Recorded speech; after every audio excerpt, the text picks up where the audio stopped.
Assalamualaikum warahmatullahi wabarakatuh.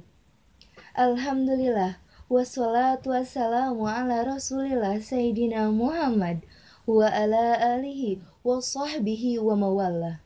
Wala haula wala quwata illa billah. Rabbi israhli sadri wa yasirli amri wahlul uqdatam min lisani yafqahu qawli amma ba'du. Para ibu sadayana anu kusim kuring dipihormat oge anu dimuliakeun ku Allah Subhanahu wa taala. Sabada manjatkeun puji sinareng syukur kehadirat Allah Subhanahu wa taala. Shalawat sinareng salam urang tetep curahkeun ka Kanjeng Nabi urang nyaeta Nabi Agung Nabi Muhammad sallallahu alaihi wasallam, ka para kulawargana, ka para sahabatna, tugdugi ka urang sadayana anu tumut kana ajaran mantena dugi ka akhir zaman. Amin ya Allah ya rabbal alamin. Para ibu sadayana anu sami dimuliakeun ku Allah Subhanahu wa taala. Alhamdulillah dina dinten ieu urang tiasa patepung laung paamprok jonghok di tempat anu dimuliakeun ieu nyaeta bade ngalaksanakeun tholabul ilmi. Supados teu nyangkolong kana waktos urang kawitan wae nyaeta ku ngaoskeun basmalah sasarengan. Bismillahirrahmanirrahim. Simkuring bade nataan acara-acara anu bade didungikeun di danget ieu. Acara nu kahiji nyaeta pembukaan. Alhamdulillah urang nembe tiasa ngabuka acara ieu ku saala kadarna. Acara nu kadua nyaeta ngaoskeun ayat suci Al-Qur'an. Acara nu katilu ngaoskeun sholawat. Acara nu kaopat nyaeta urayan-urayan pokok ti Bapa Ajengan.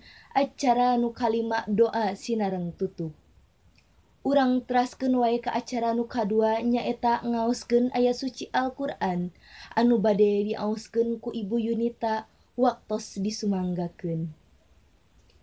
Ngahaturkeun nuhun ka Ibu Yunita anu parantos ngaoskeun ayat suci Al-Qur'an, mudah-mudahan sing ageng paedahna khususna kanu ngaosna umumna kangge urang sadayana. Amin ya Allah ya rabbal alamin.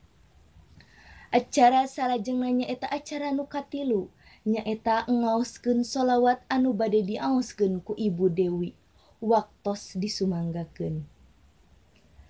Ngahaturkeun nuhun ka Ibu Dewi anu parantos ngaoskeun sholawat anu nembe nyaeta ngaoskeun sholawat ka Kanjeng Nabi Muhammad sallallahu alaihi wasallam. Mudah-mudahan urang sadayana tetep tiasa diangkeun janten umatna dugi ka akhir zaman. Amin ya Allah ya rabbal alamin.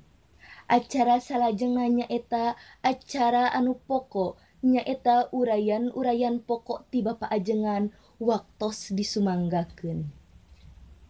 Ngahaturkeun nuhun ka Bapa Ajengan anu parantos masihan wejangan-wejangan kangge urang sadayana. Mudah-mudahan urang sadayana tiasa ngalaksanakeunana di dunia dugikeun ka di akhirat. Amin ya Allah ya rabbal alamin. Sateuacan acara ieu ditutup, simkuring bade nyuhunkeun dihapunten bilih aya cariosan anu terpok ka manah ibu-ibu khususna kanggo Bapak Ustad.